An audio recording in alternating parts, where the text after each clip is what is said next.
Hello friends, नमस्कार।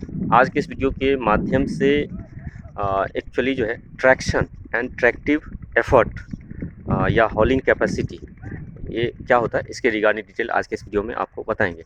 सबसे पहले देख लेते हैं ट्रैक्शन क्या होता है। ट्रैक्शन का सिंपल मीनिंग होता है टाइप्स ऑफ फ्यूल यूजेस। किस प्रकार का ईंधन का यूजेज होता है इंजन में, उसको बोलते हैं ट्रैक्शन। जैसे हो सकता है डीजल हो सकता है, या इसके अलावा जैसे इलेक्ट्रिक होता है, जो है जो वायर होता है उस पर चलती है गाड़ी, ओवरहेड इक्विपमेंट वायर। इसके अलावा जैसे स्टीम हो सकता है, उस पर जो लोकोमोटिव पहले के समय में जो चलती थी। इसके अलावा जो है आपको हॉलिंग कैपेसिटी होता है। हॉलिंग कैपेसिटी कहने का सेंस ये हुआ कि जो कंसर्न जो लोकोमोटिव है, इंजन है, उसके पास जो रेल का व्हील का जो कॉन्टैक्ट स्ट्रेस वगैरह होता है, उससे जो कोफिशिएंट फ्रिक्शन वगैरह जो डेवलप होता है, तो उसके पास कितना, एक तरीके से आप बोल सकते हैं हॉलिंग का क्षमता है, कितना खींचने की क्षमता है। एक्चुअली कितना जो है जो इंजन है उसको खींचने की क्षमता है, कितना लोड को, उसको हॉलिंग कैपेसिटी बोला जाता है, क्षमता। तो उसका जैसे डेफिनेशन आप इस तरीके से समझ सकते हैं, जैसे वो जो डिपेंड करता है, जैसे weight applied on driving wheel. आप जैसे वेट जो है अप्लाई करता है जो ड्राइविंग का जो व्हील होता है उस पे, या जो रेल व्हील कॉन्टैक्ट स्ट्रेस होता है उसके थ्रू।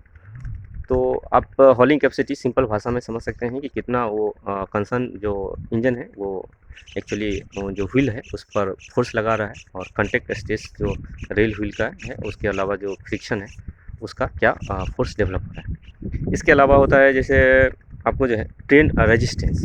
ट्रेन रेजिस्टेंस में जैसे हो सकता है कि जैसे बहुत सारा चीज़ आता है, जैसे अब वैगन का लोड अलग अलग होता है, कुछ चीज़ों का अलग अलग लोड रहता है, तो उसका एक रेजिस्टेंस डेवलप करता है। जो रेजिस्टेंस का कहने का सेंस हुआ क्या, जैसे अवरोध पैदा करता है। जैसे आप ज़्यादा लोड रहेगा तो ज़्यादा फोर्स का रिक्वायरमेंट पड़ेगा, तो उसको रेजिस्टेंस बोला जाता है, अवरोधक।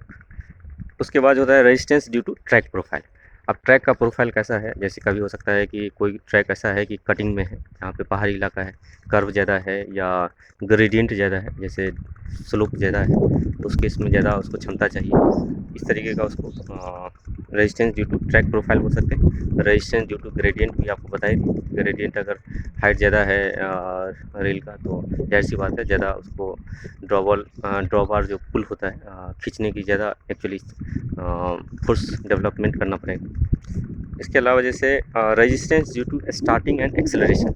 जैसे कोई गाड़ी खड़ी है तो उसमें जो है जो रेजिस्टेंस जो डेवलप होता है, तो उसमें खींचने में जो है शुरुआती दौर में जो है, जब स्टार्ट करता है तो उसको एक्चुअली जो है पावर लगाना पड़ता है इंजन को, तो उसको बोलते हैं resistance due to starting and acceleration.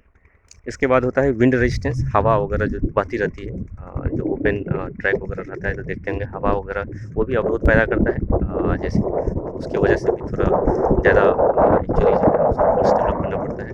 या एटमॉस्फेरिक कंडीशन कैसा है, वेदर कैसा है, इस बात पर भी निर्भर करता है। इसके अलावा जैसे होता है ट्रेन रेजिस्टेंस आपको बताई दी, विंड रेजिस्टेंस भी आपको बताई दी। तो यही सब सारा जो होता है ट्रैक्शन है, ट्रैक्टिव एफर्ट। आशा करते हैं इस वीडियो के माध्यम से जो है आपको डिटेल में समझ में आ गया हो ट्रैक्शन क्या होता है, ट्रैक्टिव एफर्ट या ट्रैक्टिव हॉलिंग कैपेसिटी क्या होता है। आशा करते हैं आपको चैनल अच्छा लगा होगा, तो जो लाइक सब्सक्राइब शेयर करें। धन्यवाद।